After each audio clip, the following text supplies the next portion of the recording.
Ada hal yang tidak aku mengerti. Dunia agama yakin Tuhan Yesus telah menebus manusia. Dan jika percaya Tuhan Yesus, dosa kita akan diampuni. Kita diselamatkan kasih karunia dan dibenarkan iman. Kita hanya perlu menunggu Tuhan membawa kita ke kerajaan surga. Jadi kenapa harus menerima penghakiman dan pentahiran Tuhan? Mereka yakin dosanya diampuni dan dibenarkan iman bisa masuk kerajaan. Apa dasar Alkitabiahnya? Apa itu dipersaksikan dalam firman Tuhan? Apa Tuhan Yesus mengatakan itu? Tuhan Yesus tidak mengatakannya, tetapi Paulus berkata, sebab dengan hati orang percaya kebenaran, dengan mulut pengakuan keselamatan dibuat. Karena kasih karunia, engkau diselamatkan melalui iman, dan itu bukan dari dirimu sendiri, tetapi pemberian Tuhan. Kata-kata Paulus dicatat dalam Alkitab, jadi itu firman Tuhan. Apa pendapat kalian tentang ini? Saudara Yang, kau bilang kata-kata dalam Alkitab itu firman Tuhan. Tetapi apakah ini benar? Apa kau berani berkata ucapan Paulus itu firman Tuhan? Sebenarnya, ucapan Paulus adalah ucapannya dan tidak mewakili Tuhan Yesus. Roh Kudus tidak bersaksi perkataan Paulus berasal dari Tuhan. Jadi, kita tidak bisa mengatakan semua kata dalam Alkitab itu firman Tuhan. Kata-kata yang diucapkan Tuhan langsung dan disampaikan para nabi, itu firman Tuhan. Perkataan orang hanyalah kata-kata manusia. Meski tercatat dalam Alkitab, tidak bisa disebut firman Tuhan. Kita tidak bisa menganggap ini sebagai firman Tuhan. Memakai kata-kata Paulus sebagai dasar syarat untuk masuk ke kerajaan surga adalah kesalahan besar. Apakah firman Tuhan Yesus atau kata-kata Paulus yang adalah kebenaran? Paulus hanya rasul yang memberitakan Injil, tidak bisa mewakili Tuhan Yesus. Tetapi banyak yang mengutip kata-kata Paulus sebagai dasar Alkitabiah. Paulus berkata, kami harus bersyukur kepada Tuhan, karena kamu yang dikasihi Tuhan. Sebab dari semula Tuhan memilih kamu untuk diselamatkan dalam roh yang menguduskan dan kebenaran yang kamu percayai. Siapa yang berani menjamah orang pilihan Tuhan? Tuhan membenarkan mereka. Siapakah yang berani menghukum? Tuhan tidak menganggap kita pendosa. Bukankah kita pantas memasuki kerajaan surga? Benar. Tuhan Yesus telah menanggung dosa kita dan kita diselamatkan iman. Apa itu tidak cukup? Apa maksud Paulus saat berkata penyelamatan? Apa kalian pikir penyelamatan itu syarat memasuki kerajaan? Tuhan Yesus mengampuni dosa manusia. Tetapi apakah pekerjaan Tuhan hanya mengampuni dosa, lalu orang diselamatkan sepenuhnya? Apa dosa diampuni berarti manusia tidak lagi berdosa terhadap Tuhan? Apa dosa diampuni berarti pekerjaan Tuhan sudah selesai? Apa pekerjaan Tuhan begitu sederhana? Tuhan Yesus tidak pernah berkata, mereka yang dosanya diampuni bisa masuk kerajaan Tuhan. Ini murni spekulasi manusia. Tentang siapa yang bisa masuk kerajaan surga, Tuhan Yesus jelas berfirman, bukan semua yang memanggilku Tuhan, Tuhan yang masuk kerajaan surga, melainkan dia yang melakukan kehendak Bapa-Ku di surga. Banyak orang akan berkata kepadaku, Tuhan, Tuhan, bukankah kami bernubuat demi namamu, mengusir setan demi namamu, dan melakukan pekerjaan ajaib demi namamu? Saat itu akan kunyatakan kepada mereka, aku tidak pernah mengenalmu. Pergilah daripadaku, engkau yang berbuat jahat. Pikirkanlah, bukankah orang yang berkhotbah, mengusir iblis dan melakukan mukjizat, semua diampuni dosanya? Kenapa Tuhan mengutuk mereka sebagai pelaku kejahatan?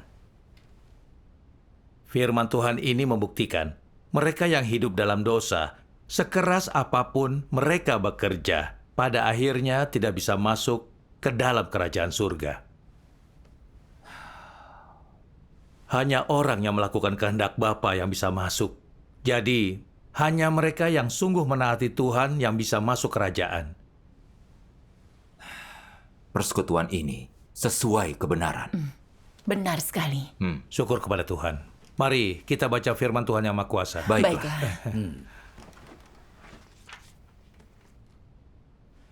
Meskipun Yesus melakukan banyak pekerjaan, Dia hanya menyelesaikan penebusan manusia dan menjadi korban penghapus dosa manusia, tidak membuang semua watak rusak mereka, menyelamatkan manusia sepenuhnya dari pengaruh iblis. Tidak hanya membuat Yesus menjadi korban penghapus dosa dan menanggung dosa manusia, tetapi juga membuat Tuhan melakukan pekerjaan yang lebih besar untuk membebaskan manusia dari wataknya yang dirusak iblis.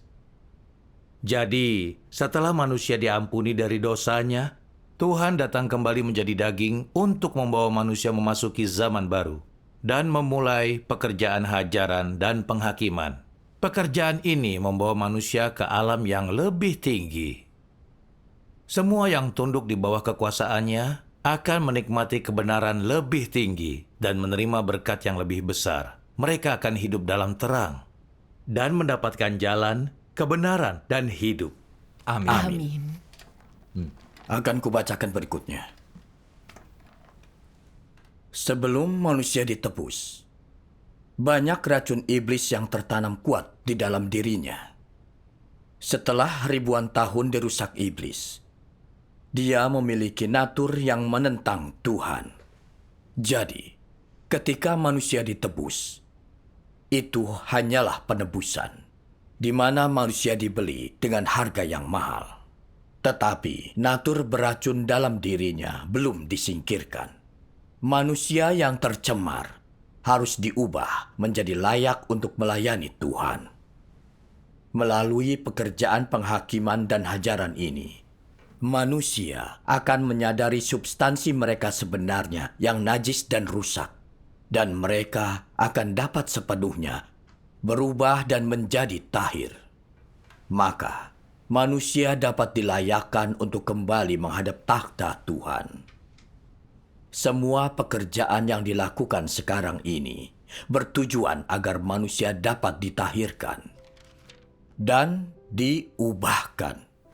Melalui penghakiman firman dan pemurnian, manusia mampu menyingkirkan kerusakannya dan disucikan. Daripada menyebut ini pekerjaan penyelamatan, lebih baik disebut pekerjaan penyucian. Sebenarnya, tahap ini merupakan tahap penaklukan dan tahap kedua dalam pekerjaan penyelamatan. Melalui penghakiman dan hajaran firman, manusia didapatkan Tuhan. Melalui penggunaan firman untuk memurnikan, menghakimi, dan menyingkapkan semua ketidakmurnian, gagasan, motif, dan harapan pribadi dalam hati manusia akan sepenuhnya tersingkap. Meskipun manusia telah ditebus dan diampuni dosanya, ini berarti Tuhan tidak mengingat pelanggaran manusia atau memperlakukan manusia sesuai pelanggarannya. Namun ketika manusia yang hidup dalam daging belum bebas dari dosa, dia hanya bisa terus berbuat dosa, menyingkapkan watak rusak iblis dalam dirinya.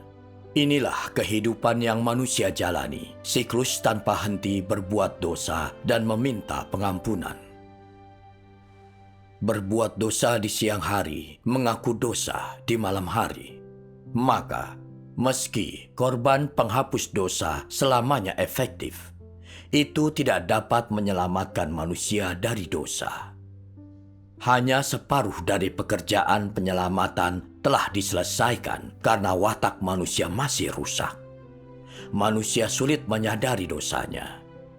Dia tidak mampu mengenali naturnya sendiri yang berakar dalam.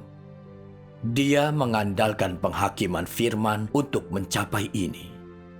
Hanya dengan demikian manusia dapat diubah secara perlahan. Amin. Amin. Amin. Firman-Nya luar biasa. Ini sangat nyata. Ini benar-benar suara Tuhan. Amin.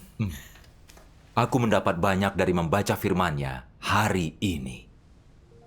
Kini aku tahu, diselamatkan dan masuk kerajaan tidaklah sederhana. Benar. Tuhan Yesus berjanji akan kembali, lalu Tuhan yang Maha Kuasa muncul. Kita menghadapi pilihan.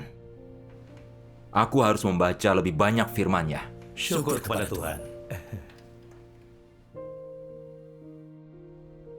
Firman Tuhan yang Maha Kuasa mencerahkan hatiku. Kini aku paham. Tuhan Yesus melakukan pekerjaan penebusan dan mengampuni dosa. Dia tidak sepenuhnya menyelamatkan manusia. Benar. Pantas saja orang berbuat dosa dan mengaku setiap hari dan masih hidup dalam dosa. Namun kita masih berharap Tuhan membawa kita ke kerajaan surga. Bagaimana bisa? Tepat. Kini aku paham. Pengampunan dosa tidak berarti kita kudus. Bahkan, kita masih sering berdosa, memberontak, dan menentang Tuhan. Misteri ini membuat bingung seluruh dunia keagamaan. Iya, Selama ini, aku juga mengkhawatirkan dosa. Sebagai penatua gereja, aku mengajari orang agar rendah hati, sabar, dan tidak cemburu atau congkak. Namun aku sendiri tidak bisa menerapkan firman Tuhan. Siang berdosa, malamnya mengaku. Itu membebani hatiku. Mendengar firman Tuhan yang Maha Kuasa, segalanya jelas. iya. Percaya dan diampuni hanyalah diselamatkan, bukan penyelamatan penuh. Kita tidak bisa taat kepada Tuhan jika natur kita berdosa. Kita akan hidup dalam dosa. Kita akan memberontak dan menentang Tuhan. Atau lebih buruk lagi, misalnya mengutuk dan menentang Kristus dan menyalibkan Tuhan. Orang munafik tidak layak masuk ke kerajaan surga. Benar sekali. Kita perlu dihakimi dan disucikan untuk memasuki kerajaan. Iya, membaca firman-Nya menjelaskan banyak hal. Firman-Nya sangat jelas tentang penyelamatan dan masuk kerajaan. Selain Tuhan, siapa yang bisa menyingkap ini? Benar. Firman Tuhan yang Maha Kuasa adalah suara Tuhan. Tidak heran saudara Su menerimanya. Benar. Kini, kita punya harapan mendapatkan penyelamatan. Syukur kepada Tuhan. Setelah mendengar suara Tuhan dan melihat Tuhan Yesus kembali, kita sudah menyambut Tuhan. Iya, Kita harus bagikan kabar baik kepada saudara-saudari. benar.